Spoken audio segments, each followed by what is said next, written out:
ჩვენ ერთად ვსახურობდით რეზერვში და ბოლოს იქამდე მივედით, რომ აღმოჩნდით გორში ომის დროს, სადაც აქ კიდე სხვა ადამიანებიც არიან, რომლებიც ჩვენთან ერთად იყვნენ მაშინ გორში და მაშინ გავიცანი რეალურად ეს ადამიანი. მაშინ ის იყო ჩამოსული არდადეგებზე 2008 წლის აგვისტოში, სწავლობდა ერაზმუსით ევროპაში და ზაფხულში ჩამოვიდა და მოუწია გორში წასვლა ავტომატით, ჩაფხუტით და იმის მერე ჩვენ ერთად ბევრ რაღაცას ვაკეთებთ.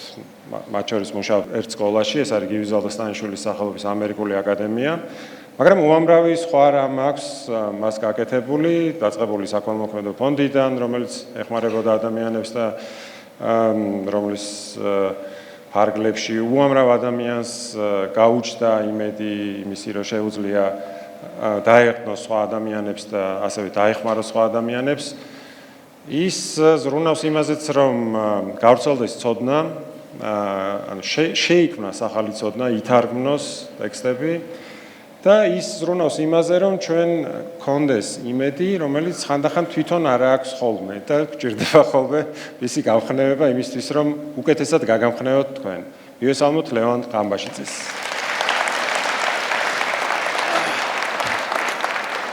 გამარჯობა. ცუდი ხუმრობა მომივიდა თავში და ვერ თქვა.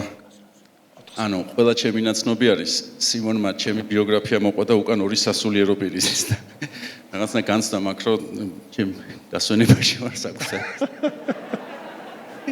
ბოდიში.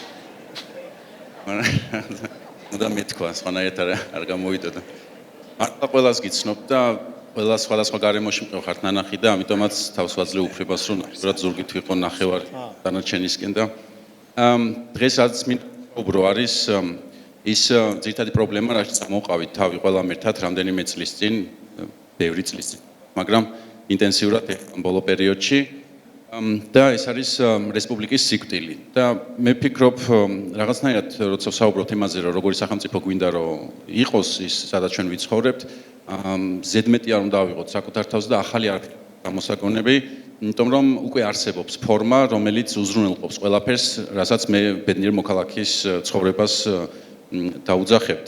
ეს არის რესპუბლიკა და ჩვენ ვართ ფორმალურად რესპუბლიკა, მაგრამ დარწმუნებით შემიძლია ვთქვა, რომ რესპუბლიკისგან დღეს დარჩენილი აღარაფერი არსებობს ამ სახელმწიფოში და არსებობს 4 პუნქტი, რომელიც მე ვფიქრობ მნიშვნელოვანია, რომ ჩვენ პოლიტიკაზე საუბრის დროს ყოველთვის კონდეს არგუმენტად იმასთან, ვისაც ამაზე ვესაუბრებით, ხო? და რომ ხშირ შემთხვევაში საუბარი არის ხოლმე, რომ აი წაშავდნენ ესენი და მე რამე იქნება, ან აი არ მომწონს რაღაც კონკრეტული, მაგრამ ამ კონკრეტულს უნდა ზოგადი იდეა უმაგრებდეს ზურგს და რესპუბლიკის იდეა ზუსტად ასეთი არის. პირველი პუნქტი, რაც ფიქრობ, რომ დღეს მკვდარი არის საქართველოში, ეს არის წარმომადგენლობითობა. ჩვენ პოლიტიკიდან გაგვრიყეს და თქვენ ხა თუ გძნობთ ისევე თავს როგორც მე, იმიტომ რომ მე არასდროს არ მეგონა რომ ფორუმში მივიღებდი მონაწილეობას. შეიძლება აქ რაღაცა მიმართულებით აქტიური მოქალაქე ვიყავი, მაგრამ აი პლატფორმა მქონოდა პოლიტიკოსებთან ერთად და მესაუბრა რაღაც სახელმწიფო მოწყობაზე, ეს უცხოარის ჩემთვის და სანამ დაიწყებოდა ჩვენი შეხვედრა, ექსაუბრები მესმოდა აქაც, რომ აი თქვენ ფიქრობთ, რომ წესით ეს თქვენთვის დიდი ნაბიჯი არის, რომ ამგვარ ყრილობაზე ხართ დღეს ახლა. და უნდა ვიცოდეთ რატომაც, იმიტომ რომ ჩვენ გაგვაგდეს ყველა სივრციდან, როგორც მოქალაქეები, მოკლეს ფაქტიურად და დღეს პოლიტიკაში ჩვენი ადგილი აღარ არის, უბრალოდ ვერ პოულობთ ამ ადგილს.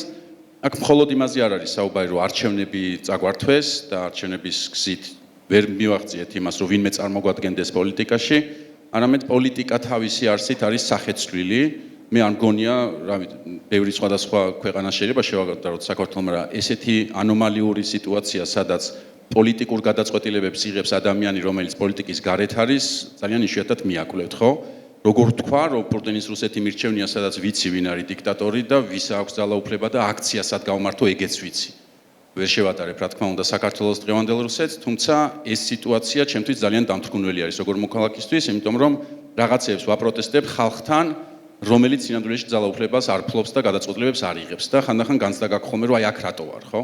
და ეს აუცილებლად შესაძლებელი არის, იმიტომ რომ ისევ იგრძნო საკუთარ ცხოვრებაზე პასუხისმგებლობა აიღო, ჩვენ ყველანი ამას ვაკეთებთ ხოლმე, მაგრამ როგორც კი არსებობს სივრცე, რომელიც სურვილის შემთხვევაში გბლოკავს, რომ ეს არჩევანი აიღო და უფრო მეტი გააკეთო შენი ქვეყნისთვის, ჩემთვის ეს ნიშნავს, რომ უბრალოდ წაგვართვეს თავისუფლება, ვიყოთ საკუთარი ბედის გამგენი, ხო?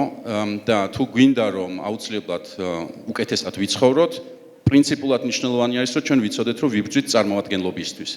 და ერთი ნიუანსი არის, რაც ასევე ენის დონეზე არის მკვდარი საქართველოში და ამაზე ბევრი იმუშავეს, ის რომ ჩვენ პოლიტიკის მიმართ გქონდეს ცუდი დამოკიდებულება და პოლიტიკოსების მიმართ გქონდეს ცუდი დამოკიდებულება. დარწმუნებული ვარ, ერთხელ მაინც აქვს ვინმეს თქვენთვის ნათქვამი, რომ აი ბელადომანია უნდა დამთავრდეს. აი ვინმეს რო გითქვათ, რომ აი მე სიმპათიურება ეს პოლიტიკოსი, გეუბნებიან, რომ აი ბელადი გვინდა ახალი და ამას გეუბნება ადამიანი, რომელსაც ყველა კრიტერიუმით ბელადი ყავს დღეს და შენ გეუბნება, რომ პოლიტიკოსზე არ ილაპარაკო დადებითად და ეს უნდა დაიძლიოს. და მე ვფიქრობ, რომ აქ რო ხართ უკვე ამის რაღაცა ნახევარი ნაბიჯი მაინც გადადგმული გვაქვს, ხო? და ეს ამ მნიშვნელოვანი რამე მგონია. ამიტომ ჩვენ უნდა ვიცოდეთ, რომ კი, როგორც მოქალაქეები შეიძლება პოლიტიკაში ჩავერთოთ, მაგრამ ჩვენ ასევე ვიბრძვით იმისთვის, რომ ვიღაცამ წარმოგვადგინოს პოლიტიკაში და ამ ვიღაცებს აქვთ სახელი, გვარები და ჭირდებათ მათაც ჩვენი მხარდაჭერა, მინიმუმი ცოდნის სახით, რომ ჩვენ მათ ზურგს უმაგრებთ და ისე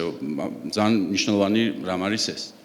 მეორე პუნქტი, რომელიც რესპუბლიკიდან გაწიეს დღეს, ეს არის ძალაუფლების დანაწილება. ეს რესპუბლიკური პრინციპი, რომ ერთი ადამიანი ან ჯგუფი არ უნდა ფლობდეს ძალაუფლებას, არამედ ის უნდა იყოს სხვადასხვა შტოზე გადანაწილებული, ანუ ჯერ კიდევ რომიდან მოყოლებული, მუშაობდა და იყო ძალიან კარგი და ეხლაც არის ძალიან კარგი. და რისთვის არის ეს მნიშვნელოვანი? ჩვენ ძალიან დაჩაგრულები ვართ და ჩვენზე ბევრად უფრო დაჩაგრული ადამიანები არიან ამ ქვეყანაში დღეს და არ არსებობს არავინ, ვინც მათ დაიცავს. და მოქალაქე, რომელსაც არ აქვს დაცულობის განცდა, ის ვერასდროს ვერ იქნება ბედნიერი. იმიტომ რომ თუ დააკვირდებით, საკუთარი ამომრჩეველიც აღარ არის ამ ქვეყანაში კმაყოფილი, იმიტომ რომ მათაც იციან, რომ ერთ დღეს შეიძლება მოეხსნათ ის დაცვა, რასაც მფარველობა ქვია და აღმოჩნდნენ პირისპირ უსამართლობასთან. ანუ სადაც არ არის კანონის უზენაესობა ძალაუფლების დანაწილება როგორც პრინციპი დამკვიდრებული რესპუბლიკაში არავინ არის დაცული და ჩვენ ეხა უკვე ვიცით რომ შეგვიძლია მათი მხარდამჭერებსაც ამ არგუმენტით ვესაუბროთ რომ ჩვენ მხოლოდ ჩვენი თავისთვის არ ვიბრძვით ან ჩემ დაცულობისთვის არ ვიბრძვით არამედ ვიბრძვით პრინციპულად ყველა მოქალაქის დაცვისთვის და ჩვენ გვჭირდება სასამართლო რომელიც იქნება დამოუკიდებელი სხვა შტოებისაგან, სადაც შეგიძლია რომ სამართლიანობას მიაღწიო. უსამართლო სახელმწიფოში, როგორც არის თქმული, თუ სახელმწიფოში არ არის სამართალი, მაშინ პრინციპში შენ გმართავს რაღაცა დაჯგუფება, რომელსაც აქვს უბრალოდ ძალა რომ გმართოს და მეტი არაფერი. ჩვენ გვჭირდება ძალაუფლების დანაწილება, რომ ვიგრძნოთ თავი დაცულად და შევძლოთ ჩვენი საკუთარი მომავლის დაგეგმა. ამის ერთ-ერთი განმაპირობებელი ასევე ძალიან მნიშვნელოვანი პრინციპი არის კანონის უზენაესობა. და იცით რომ აქაც სერიოზული პრობლემა გვაქვს და თუ გაიხსენებთ თქვენს კამათს, როდესაც ჩვენ საუბრობთ ხოლმე მაგალითად სინდისის პატიმრებზე და ვამბობთ რომ ისინი არიან უსამართლოდ დატყვევებულები, ყოველს გეუბნებიან რომ აბა კანონი არ უნდა ასრულდეს. აი ეს არგუმენტი ზიამაღლობელზე ქონდათ ხოლმე ყველაზე მკაფიოდ გამოკვეთილი და ამბობდნენ რომ თუ ხელი იქნა მოქნეული, მაშინ კანონი უნდა აღსრულდეს და უნდა დაისაჯოს ზიამაღლობელი. დამაბნეველად ჟღერს თითქოს მართალი არის, ხო? იმიტომ რომ ჩვენს კანონმორჩილი მოქალაქეები ვართ და ისე გამოიყურება თითქოს სწორ არგუმენტს გეუბნებიან.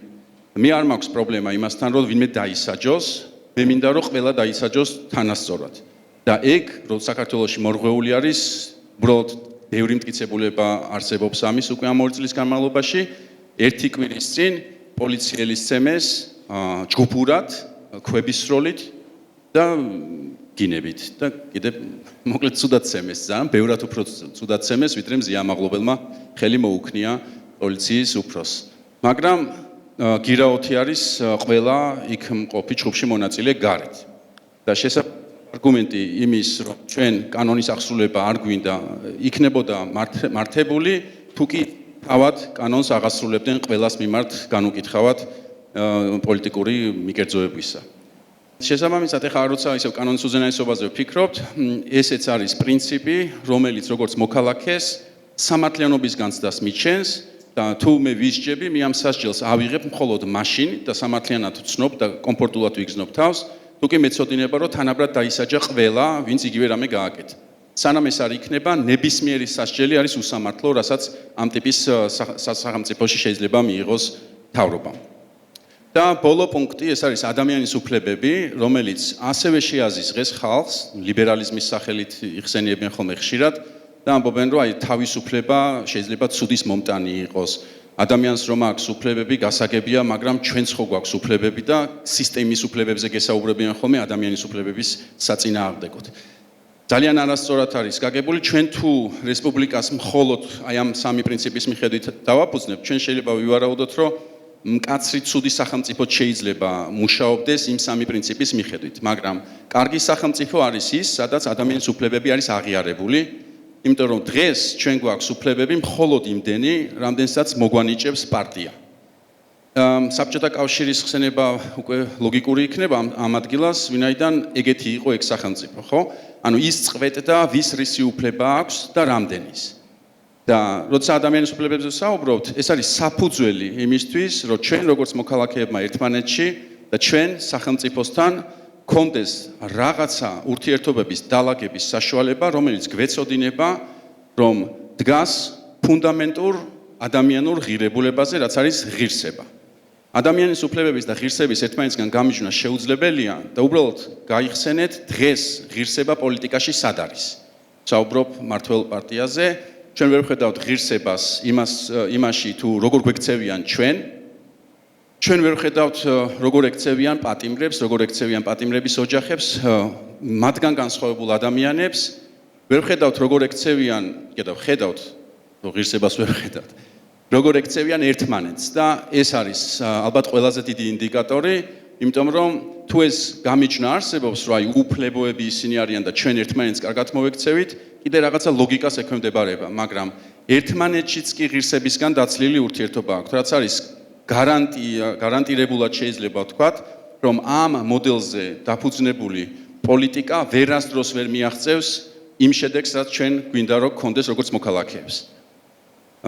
პრინციპში ამ რაღაც თქმა მინდოდა ვისურვებდი რომ ეს ენა დამკვიდრდეს პოლიტიკაში, იქნება ეს საჯარო გამოსვლები თუ ერთმანეთში საუბარი, როცა ვისაუბრებთ, პრინციპების მიხედვით ვისაუბროთ და ყოველთვის დავაფიქსიროთ, რომ ჩვენი ამოცანა არის რესპუბლიკური მმართველობის აღდგენა საქართველოში, ვიცით არგუმენტები, ეხლა რაც ჩამოვთვალე, რატომ არის ეს მორღვეული და ვიცით არგუმენტები, თუ რატომ არის ეს კარგი. ძალიან დიდი მადლობა, მოვისმენ. დიდი მადლობა ლევანს.